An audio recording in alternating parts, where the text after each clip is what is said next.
All right. Hey, good morning, everybody. It is Monday morning, April the 26th, 2021. Let me say good morning to everybody. Good morning to Pat and Lori. Good morning, you guys. And good morning to my mom. I love you, Mama. I hope you're doing well. And good morning to Jerry and to Janet and Sonia and Naum and Sarah and to Rachel and to Kelly Kenfield, and good morning to Kelly Woods and to Melody and Independence and Jim and Sarah and Nicole and Ron and Amy. Shalom to Steve and to Dayspring. Good morning to you, and to buenos dias to Elva, and good morning to Elizabeth and Jesse and Philip and Salome. Hold on. You have a nephew. Dayspring has a nephew on the Cleveland Browns. Cool. I'll have to look that up. That's really cool. They're really turning a corner. Good morning to Ruti Boker Tov. And let's see. I think on that page that's everybody so far there. And good morning to Pastor and Sister Martinez. And good morning to the Eddies, to Lauren and Levi and Valor and Haven and Everett.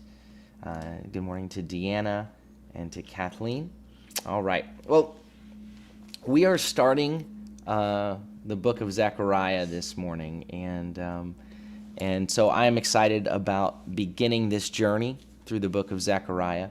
As I was preparing, as I started preparing on Friday and just doing some different reading, what I really kept coming back to, to be honest, what I struggled with in these opening verses was, like, normally I'll have everything, through the year I'll go through and have things kind of laid out. And this morning I really felt like, as I was putting things together, that to really jump into this, what we really have to do is pause and look at the overarching historical context and the biblical context of what's happening here. And so as I was trying to piece everything together in the right order, I was honestly struggling to do so. And I really, sometimes when that's happening, the way I feel at that moment is I just need to do it and we'll talk through it, rather than try to order it all together on paper. Because basically the book of Zechariah, it's happening on the other side. It's a word of the Lord on the other side of exile. It's a word of the Lord after the exile and at the time of after the return and the beginning of the rebuilding. And so to grasp where the people are at and to really grasp the message of this opening passage, it's important for us to look backward as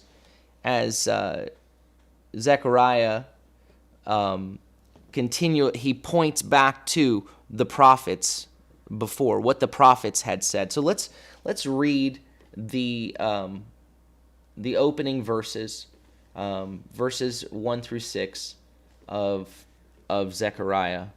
And his name is actually, can I tell you, this is, I'm sure I can, this is funny to me, because when I was looking at his name, obviously it's his name is Zechariah, right? Zechariah.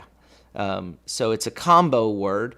That's why you have a lot of names that end with Aya, right? In English, it looks like Aya. Well, that's because it's Yah, which is the front half of is the name of the Lord. So it's Zechariah. And so I glanced to see, what does Zechar mean? Because off the top of my head, I didn't just pull it. And when I clicked over to the Hebrew dictionary and I went to type in Zechar in Hebrew, I went to type it and I looked and it was already typed. And I was like, wait, what?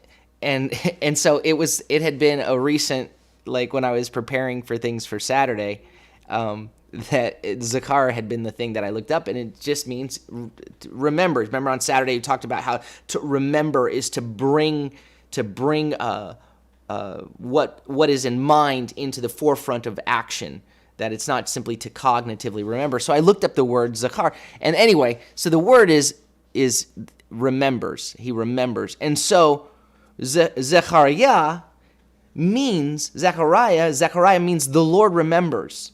The Lord has remembered. Adonai has remembered. And he's remembering in an active way. So at the time of Zechariah, the foundations for the rebuilding of the temple have been laid, but it has stalled. It's a stalled construction. This is on the temple, the glorious temple of Solomon was in rubble, and they come back, and it's this overwhelming mess. Here they're back. They've come back to the land. This is the time of Zechariah is 20 years, almost 20 years, probably around 18 years after Cyrus has made the pronouncement that the Jewish people can return to the land. The exile is ended. So it's now been about 88 years since the first exiles went in. Let me read the passage, and then we'll go through some of this. In the 8th month, in the 2nd year of Darius, the word of Adonai came to the prophet Zechariah, son of Berechiah, the Lord blesses, Berechiah, son of Iddo, saying, Adonai has been furious with your fathers. And that the language there is wrathful or full of angry. He has been with your father. Adonai has been with your fathers. He has been angry. Like the word angry is like his wrath and anger of the Lord is the bookend of that verse. So here it's translated as he has been furious with your fathers. But the word anger is twice mentioned, but it's not like angry, wrathful. It's like bookending the verse in Hebrew. Adonai has been furious with your fathers. Therefore tell them, thus says Adonai Tsevaot, return to me, declares Adonai Tsevaot. And again, Tsevaot means the Lord of armies, the Lord of hosts, the Lord of like the angelic armies. And what we'll see here in this passage is that picture of God as the leader, as the Lord of the angelic host, the Lord of armies, the Lord who is mighty, the Lord who is mighty in battle, that he is the one giving this word. And he has remembered. He has brought to mind his promises, right? Zechariah, he has brought to mind his promises with action. And that's the word, these are the words coming through Zechariah. Therefore tell them, thus says Adonai Tsevaot, return to me, declares Adonai Tsevaot, and I will return to you, says Adonai Tsevaot. I think he wants us to know who's talking. Do not be like your fathers, to whom the former prophets or the first prophets cried out or summoned, invited, saying, thus says Adonai Tsevaot, turn back now, or please, Shuvah na, please turn from your evil ways and from your evil doings, your evil actions. But they did not shema, they did not listen or pay attention to me, declares Adonai. And your fathers, where are they? And the prophets, do they live forever? But my words and my decrees, which I commanded my servants, the prophets, did they not overtake your fathers? Did they not show up? Did they not catch up to your fathers?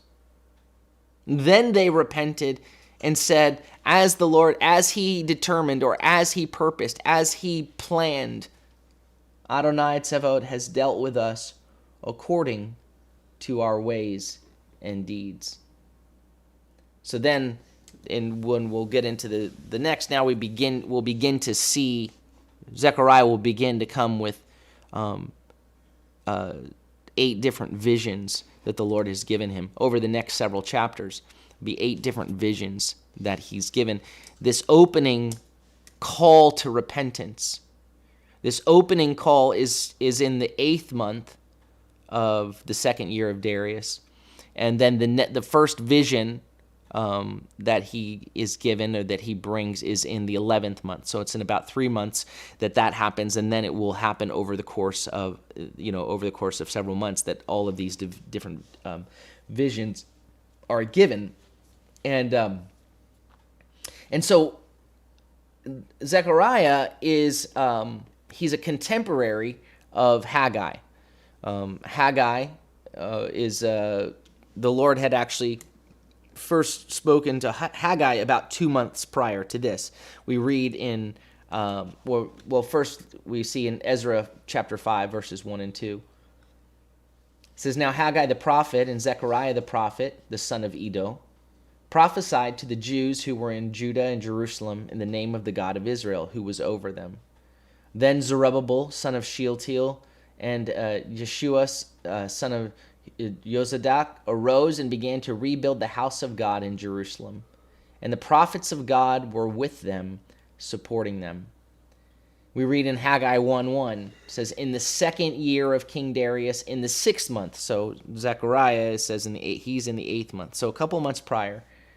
"In the 6th month, on the first day of the month, the word of Adonai came through Haggai the prophet to Zerubbabel, son of Shealtiel, governor of Judah, and to Joshua, son of Jehozadak, the high priest, the Kohen Gadol." And there'll be a word to Joshua, the high priest, here in Zechariah. We'll see several of these kinds of things. Now, so what's happened is, and if you've read in Ezra and in Nehemiah, but when in Ezra where they come back to build, they're going to build the walls.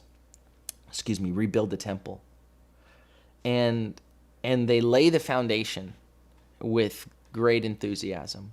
They're back. The Lord has brought them back. And Zerubbabel is going to lead the charge, and they lay the foundation with great enthusiasm. But then basically what you have happen is they immediately after laying the foundation, they begin to face obstacles that those who are in the land look to stop them. And so there's a hindrance there. They become discouraged, and they just pause. They just stop. They stop building. They stop rebuilding what the Lord has called them to rebuild. And it lays there, the foundation laid with great enthusiasm, sits there for 20 years about, until the word of the Lord comes to Haggai. And then we see in Haggai chapter 2, the second word, and I want to read the more of a fuller part of this word, because it says, "On the 21st day of the 7th month, the word of Adonai came through Haggai the prophet." Chapter 2, verse 1. So this is the 7th month. So the first word came to Haggai on the 6th month. Now this is the 7th month on the 21st day. So it's been like 7 weeks since the first, because it was the first day of the 6th month.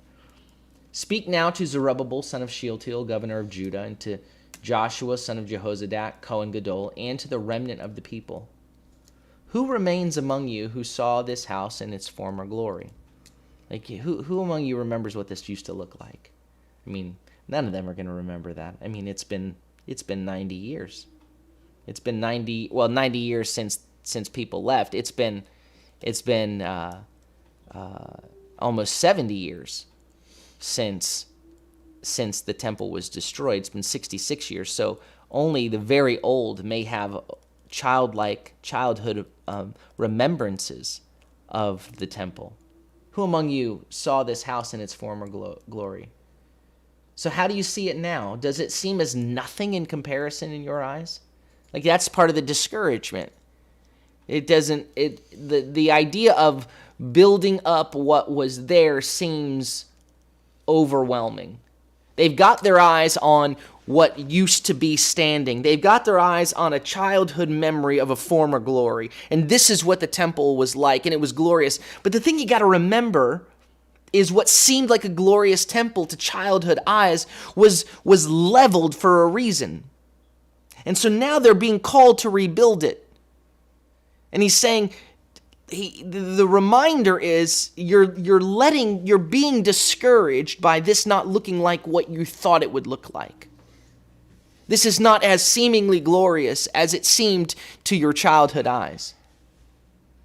Does it not seem as nothing in comparison in your eyes? But now, Zerubbabel, Chazak, be strong, declares Adonai, and be strong, Joshua, son of Jehozadak, Kohen Gadol, and all the people of the Lord, of the land, Chazak, be strong, declares Adonai, and work, for I am with you, declares Adonai Tsevaot.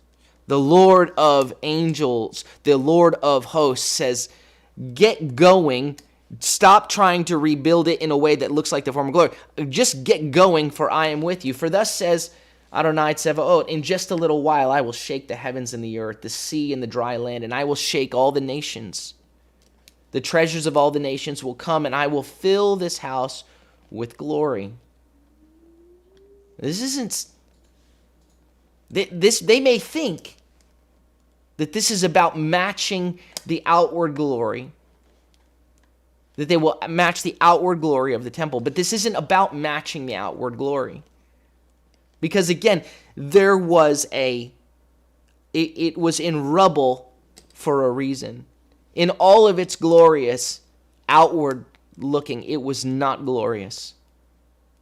So he says the treasures of the nations will come. What is that? What is treasure in his eyes? Well, he said to the people, you will be my treasured possession. You will be what I cherish. This is not what will make his house glorious. The newness that he's bringing to his house is not what it was. It's not based on the golden treasure that you saw with Solomon. It's something different. He says, the silver is mine, the gold is mine, declares Adonai Tsevaot. The glory of the latter house will be greater than the former. Well, on a physical level, Herod's temple did not exceed the glory of Solomon's temple. This temple did not exceed that glory. So what is the Lord talking about? The latter house will be greater than the former. In this place I will grant shalom, declares Adonai. And then we read for timeline regarding Haggai. It says on the 24th day of the 9th month in 2nd year of Darius, the word of Adonai came to Haggai the prophet. And then in verse 20, then the word of Adonai came a second time to Haggai on the 24th day of the month. So you've got Haggai's ministry, the ministry of the 2 chapters of Haggai takes place from the first day of the 6th month to the 24th day of the 9th month. So you got the 6th, 7th, 8th, almost the full 9th month. So it's over a 4-month period. Whereas Zechariah, he shows up, he begins to bring the word at about the 8th month.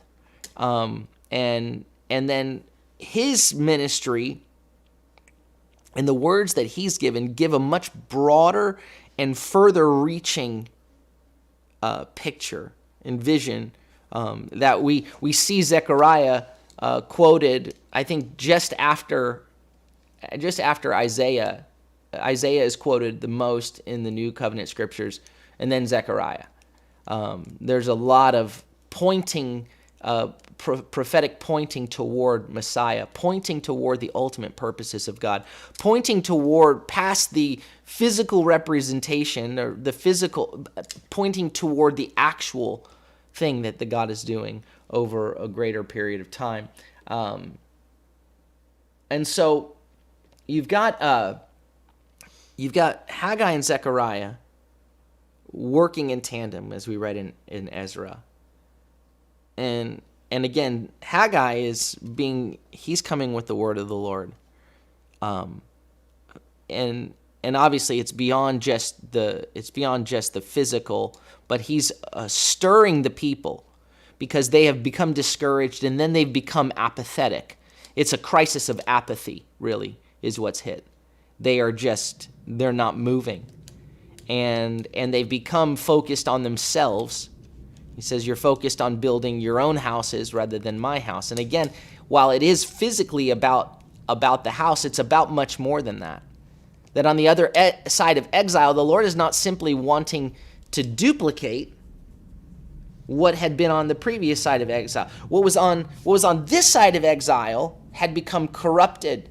And the Lord says, now I'm doing a new thing. And so here in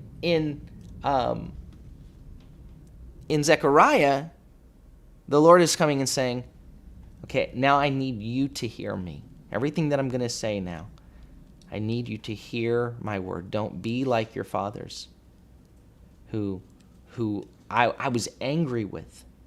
I was angry with them. And then where are they? They didn't listen to the prophets. Where are they? And where are the prophets? They're gone, and the prophets before them are gone. But my word, my decrees, the implication is they're not gone.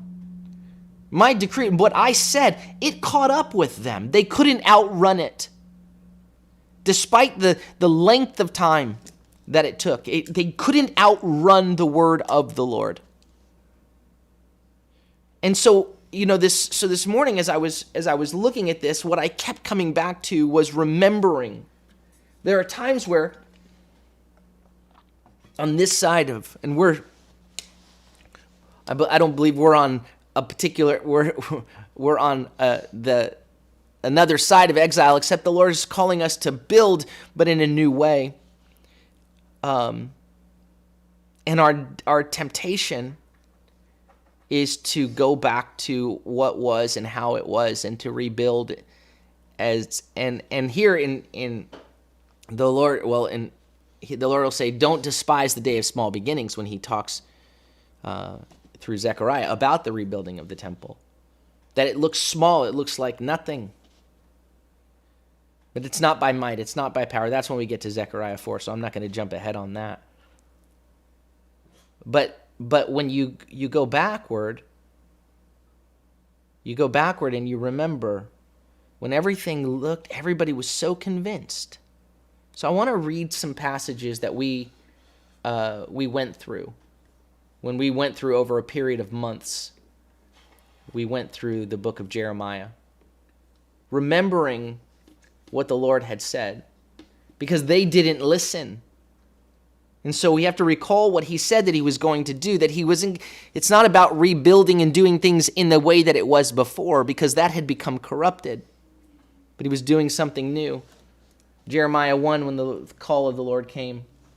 And I hope you don't mind me going through all these passages, but I feel like just the scriptural reminder of what the Lord even birthed in our hearts so many months ago, what he planted in our hearts to bring to remembrance. Because at times, I don't know about you, but at times I find myself in a place of weariness from the people that Haggai comes to. And says, hey, I'm doing something, laid the foundation here, but you got to go forward in what I'm calling you to do. And in our weariness, we become discouraged. And we need to remember that the Lord is calling us to something that he is doing. The word of the Lord came to me, to Jeremiah, saying, before I formed you in the womb, I knew you. Before you were born, I set you apart. I appointed you prophet to the nations. Then Adonai stretched out his hand, chapter 1, verse 9, and he touched my mouth, and he said to me, behold, I've put my words in your mouth. See, today I've appointed you over nations and over kingdoms, to uproot and to tear down, to destroy and to overthrow, to build and to plant. So it was destructive and constructive. Chapter 2, hear the word of the Lord, O house of Jacob, and all the families of the house of Israel. Thus says Adonai. Jeremiah began to bring the word of the Lord. Thus says Adonai, what fault did your fathers find in me that they strayed so far from me? They walked after worthless things, becoming worthless themselves. They walked after emptiness, and therefore they became empty. They didn't ask, where is Adonai, who brought us up from the land of Egypt and led us through the wilderness, through a land of deserts and rifts, through a land of drought and distress, through a land where no one travels, where no one lives. Yet I brought you into a fertile land to eat of its fruit and goodness. When you came, you defiled my land. You made my heritage an abomination. The priests did not ask, where is the Lord? Where's Adonai? The Torah experts didn't know me. The shepherds rebelled against me. The prophets prophesied by Baal and went after unprofitable things. Therefore I will plead with you again, declares Adonai. I will contend with your children's children. Like, I'm going to keep calling after you. And the ministry, Jeremiah's ministry begins, and he's calling out. This is over the course of decades, of 2 decades that he's calling out. Verse 13, my people have committed 2 evils. They've forsaken me, the spring of living water, and they dug their own cisterns, cracked cisterns that hold no water. He tells them in chapter 3, there's so many verses that as I would go through that I had to skip past, but it says, go proclaim these words toward the north, saying, return Shuvah, backsliding Israel. For I will no longer frown on you, for I am merciful, says Adonai. I will not keep a grudge forever. Only acknowledge your iniquity, for you have sinned against Adonai your God, and scattered your favors to foreign gods under every green tree. You've not obeyed my voice. I'll give you shepherds, verse 15, after my own heart, who will feed you knowledge and understanding, that you would know, that you would get it. It will be in those days when you will multiply and become fruitful in the land, declares Adonai. Now listen, they'll no longer talk about the Ark of the Covenant of Adonai. This is going to be different. Nor will it come to mind or be remembered. Neither will it be missed, or another one made again.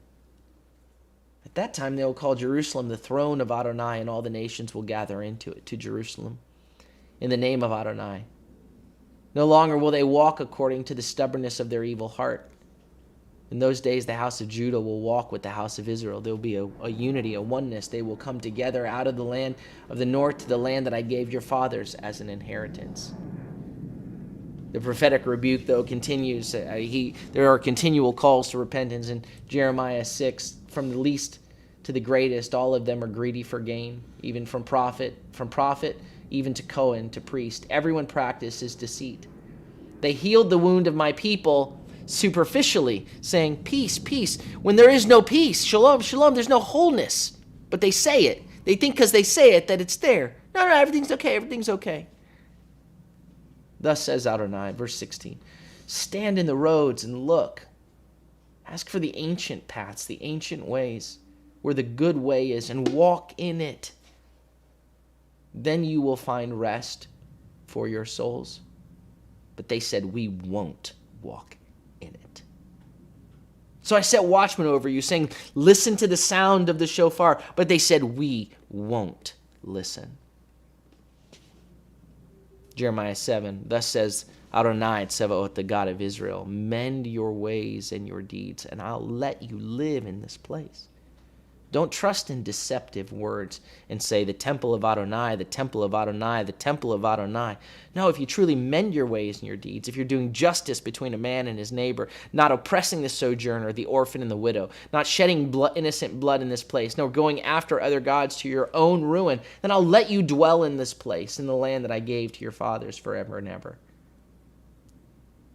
He continues, verse 14, I will do to the house that bears my name, the one in which you trust, the one that I gave to you and to your fathers, as I have done to Shiloh. He says, go look at Shiloh, where my presence dwelt. What's there? It's nothing. It's gone. I'll do that here. To what you think is stable, it's gone. And I will cast you out of my sight, just as I cast out all your brothers, all the offspring of Ephraim. Skip way ahead. I mean, the words keep coming year after year, chapter after chapter. And the Lord still brings words of hope. He says in Jeremiah 18, verse 7, after he tells him to go to the potter's house, and he says, now look at this. And he says, at one moment I may speak about a nation or about a kingdom to uproot or to pull down or to destroy it, but if that nation turns from their evil because of what I've spoken against it, I will relent concerning the calamity that I plan to do to it. Or at another time I may speak about a nation and about a kingdom to build up or to plant it. But if it does evil in my sight, not listening to my voice, then I will relent of the good that I had said I would do to it. So now speak to the people of Judah, to the inhabitants of Jerusalem, saying, thus says Adonai, I am about to bring calamity against you and devise disaster against you. Turn back now, Shuvah na. This is what he was saying. Turn back everyone from his evil way and amend your ways, amend your doings, your actions. Jeremiah in chapter 18. We don't actually know if this is Jeremiah or if it's the Lord, and it feels like as the prophet, he's just feeling the heart of the Lord. He says, "My joy is overcome by grief. My heart is faint within me. Listen, the sound of the cry of the daughter of my people, a voice from a distant land. Is Adonai no longer in Zion? Is her king no longer in her?" So this part is Jeremiah. He says, "Why have they provoked me?" The Lord says, "Where? With their graven images, with their foreign idols. Harvest is past. Summer is over, yet we're not saved. Because of the brokenness of the daughter of my people, I'm brokenhearted. I mourn. Desolation grips me. Is there no balm in Gilead? Is there no physician there? Then why has no healing gone up for the daughter of my people? If only my head were water and my eyes a fountain of tears, then I would weep day and night for the slain of the daughter of my people." There's a brokenness in the judgment. There's a brokenness. There's a calling of God's people. But they wouldn't listen. Jeremiah 19, he tells them to go in and shatter the jar. He says, "Then you will shatter the jar in the presence of the people who accompany you, and say to them, 'Thus says Adonai Tsevaot, the Lord of armies, the Lord of hosts. Even so I will shatter this people and this city as one shatters a potter's jar, which can never be made whole again. So they will be burying in Topheth, for there will be no other place to bury." Then the Lord begins to come to he's calling out to the kings. Jeremiah is speaking the word of the Lord to kings. "Hear the word of the Lord, O King of Judah, who sits on the throne of David. You, your servants, and your people who enter by these gates." Jeremiah 22, verse 3. "Thus says Adonai, execute justice and righteousness. Rescue the one who is robbed out of the hand of the oppressor. Do not mistreat or do violence to the stranger, the fatherless, or the widow. Do not shed innocent blood in this place. For if you really carry out this word, even through the gates of this palace will enter king sitting on the throne of David, riding in chariots and on horses, himself, his servants, and his people. But if you will not obey these words, I swear by myself, declares Adonai, that this place will become a ruin." Jeremiah 23. The calling out against the shepherds who have misled God's people. "Therefore, behold, days are coming." And Jeremiah 23 is loaded. I had to skip past it, but because of what's happening, it's loaded with these false prophets leading people astray. It says, "Therefore, behold, days are coming, says Adonai, when they will no longer say, 'As Adonai lives, who brought up the children of Israel out of the land of Egypt.' Rather, as they'll say, 'As Adonai lives, who brought it up and led the offspring of the house of Israel out of the north country and from all the lands where he had banished them, so they will dwell in their own soil. As for the prophets, my heart within me is broken. All my bones shake. I am like a drunken man, like a man overcome by wine, because of Adonai, because of his holy words. For the land is full of adulterers. The land mourns because of a curse. Pastures of the wilderness are dry. Their running is evil, and their might is not right. For both prophet and priest are ungodly. Even in my house I found their evil, declares Adonai." And then the Lord gives out Jeremiah this picture of the figs. 2 baskets of figs, one like first fruits, one basket was so rotten it was disgusting, you couldn't touch it. And the word of the Lord came to me saying, "Thus says Adonai, the God of Israel, like these good figs, so I will regard the exiles of Judah, whom I have sent out of this place to the land of the Chaldeans, as good. I will set my eyes on them as good. I will bring them back to this land, and I will build them up and not pull them down. I will plant them and not uproot them. Then I will give them a heart to know me, for I am Adonai, and they will be my people, and I will be their God, for they will return to me with their whole heart." So these are the good figs. The figs in Jeremiah, the people of in Zechariah, the people that Haggai are talking to. These are the ones who have been brought back, that they would know him, that they would return to him with their whole heart. Jeremiah, for year after year after year, brought this word. Jeremiah 25 says, "From the 13th year of Josiah, son of Ammon, king of Judah, until this day, these 23 years, the word of Adonai has come to me. So I've spoken to you, speaking early and often, shouldering the message, it says, but you have not listened. Moreover, Adonai has sent to you all his servants, the prophets, sending them early and often, but you have not listened or inclined your ear to hear. The message saying, turn now, everyone from his evil way and from the evil of your deeds, and dwell in the land that Adonai has given to you and to your fathers forever and ever. Do not go after other gods to serve them, to worship them, and so do not provoke me with the work of your hands, so I would do you no harm. You have not listened to me, so you are provoking me with the work of your hands to your own heart. Remember, that's the issue. The Lord has said, don't say in chapter 7, don't say this is the temple of the Lord, the temple of the Lord, the temple of the Lord. When you do justice, walk out my instructions, do my heart. That's what you are intended to be. So now, as he's telling, the word is coming to Haggai and to Zechariah in the rebuilding of the temple, it's not to rebuild a temple that's empty of an obedience to the Lord. It's to rebuild something that may not look as glorious, but it is more glorious. It may not be as golden and silver on the outside and as shimmery and shiny and grasping the attention, but it's actually a greater glory as the Lord is drawing from all the nations, drawing his treasure, bringing treasure from all the nations to fill his house, and the glory in that house will be greater than the first. Back to Jeremiah. When Jeremiah finished speaking all that Adonai, chapter 26, had commanded him to speak to all the people. After he spoke the word, God calling out the Kohanim, the priests and the prophets, and all the people laid hold of him, saying, you will surely die. Why have you prophesied in the name of Adonai, saying, this house will be like Shiloh, and this city will be an uninhabited ruin? Then all the people gathered against Jeremiah in the house of Adonai. All the religious, all the people in spiritual leadership. Why? How can you dare say that? And they wanted to put him to death. Verse 11, the Kohanim and the prophets spoke to the princes and to all the people, to the leaders, the administrators, and all the people, saying, a death sentence for this man, for he has prophesied against this city, as you have heard with your ears.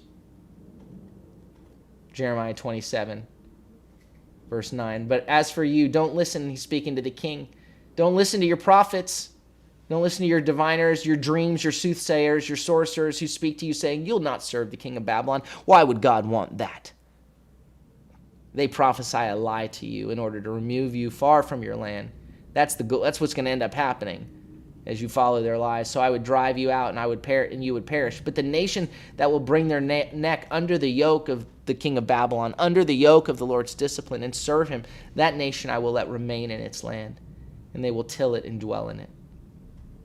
He says, then I spoke to King Zedekiah of Judah with all these same words, saying, put your necks under the yoke of the king of Babylon, serve him and his people, and live. Why should you die, you and your people, by the sword, by famine, or by pestilence, as Adonai has spoken against the nation that will not serve the king of Babylon? Don't listen to the words of the prophets who speak to you, saying you will not serve the king of Babylon, for they prophesy a lie to you. Then I spoke, verse 16, to all the Kohanim and to all the people, saying this, don't listen to the words of the prophets who prophesy to you, saying, see, the vessels of Adonai's house will now shortly be brought back from Babylon. For they're prophesying a lie to you. Don't listen to them. Serve the king of Babylon and live. Why should this city become a ruin? Jeremiah 29, almost done with this. For thus says Adonai, the God of Israel, don't let your prophets who are among you or your diviners beguile you. Now he's speaking to those to the good figs who have been exiled. This is a word that's being sent to them in Babylon. Well, you'll remember what had happened. The first group went over in 605. Daniel, Azariah, Mishael, Hananiah. 7 years later, Coniah, Jeconiah, and 7,000 went along with all the king's court and the people in the land 7 years later. And so now they're there, and they've been there for a couple of years. It looks like there's potentially an overthrow of Nebuchadnezzar that might happen. There's rumblings, and so false prophets there are going, the Lord's going to bring us back in 2 years. This is almost over. And he's going to bring back all the treasure, all the gold that was taken, we're going to get back. All the treasures are coming back. It's going to be just like it was. It's almost over. It's going to be just like it was. He says, don't pay any attention to the false dreams which you make them keep dreaming. It's because you want that. They keep telling you what what they want to hear.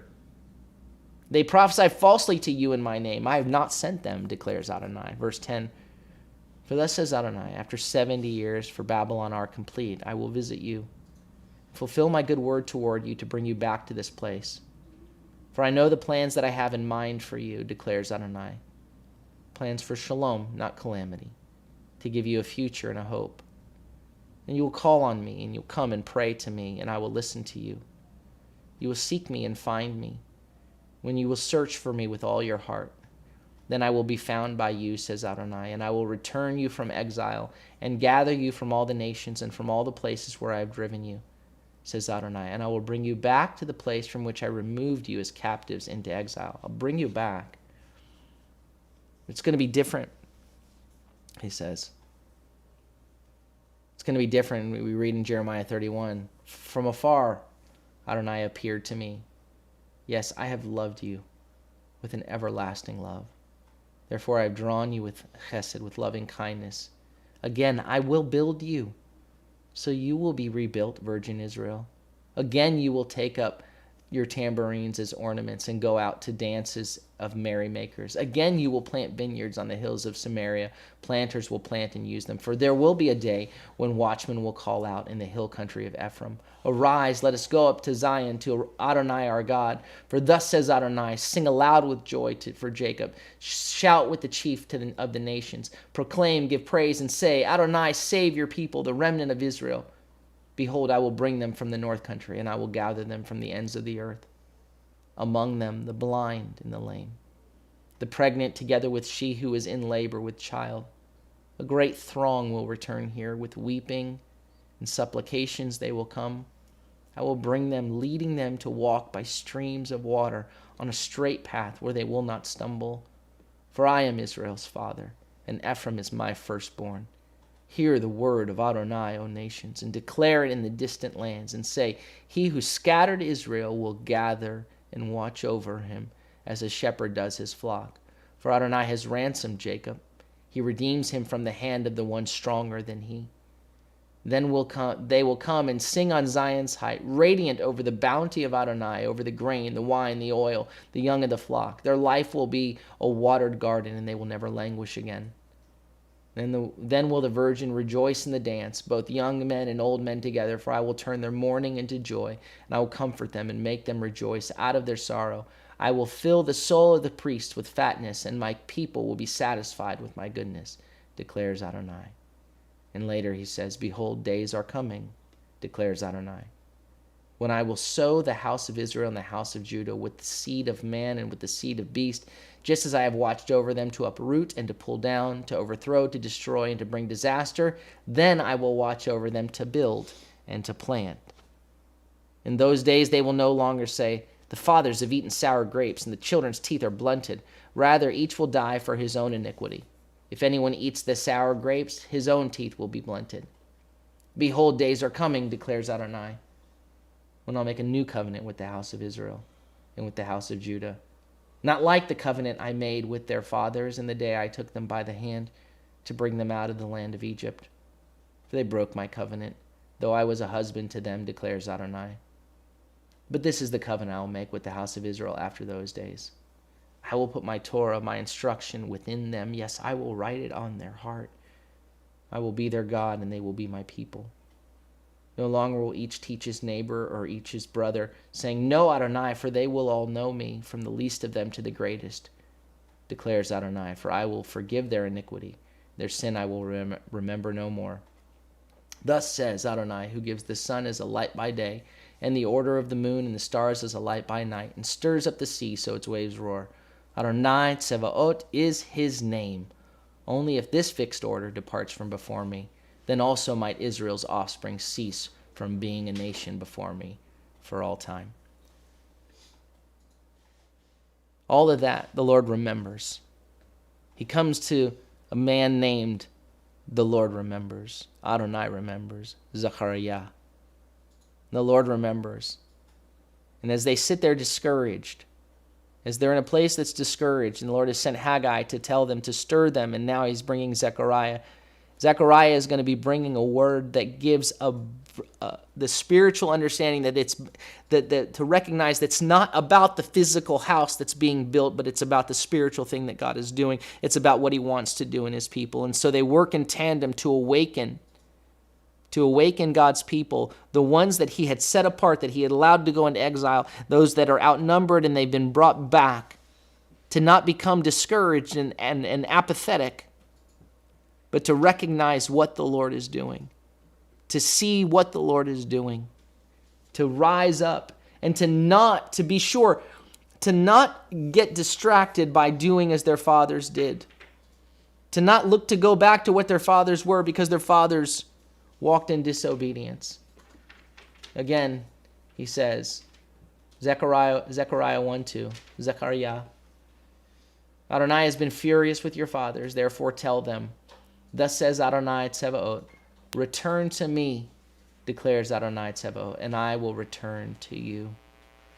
Don't be like your fathers, to whom the former prophets cried out, saying, thus says Adonai Tzebaot, Shuvah na, turn back, please, turn back now from your evil ways and from your evil deeds.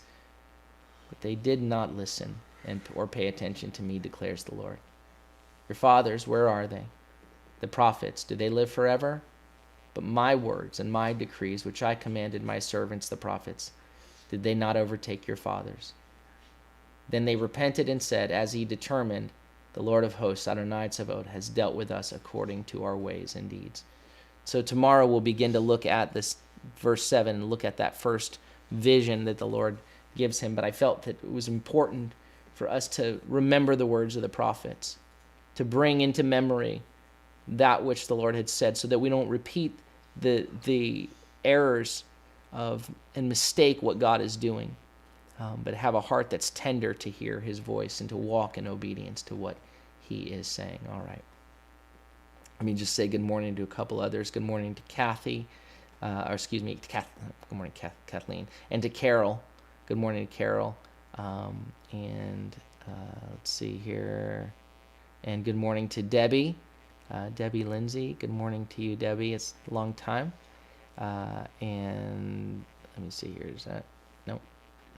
And let me scroll down here. Okay, good morning. I think Sonia and Margarita. Good morning, you guys. Let me see. Did I miss anybody? I think that's everybody. Jerry. All right. Yeah, that's everybody. All right. So, may the Lord bless you and keep you. May the Lord make his face to shine upon you and be gracious unto you. May the Lord lift up his countenance upon you and give you peace. Shalom, shalom. Have a beautiful day.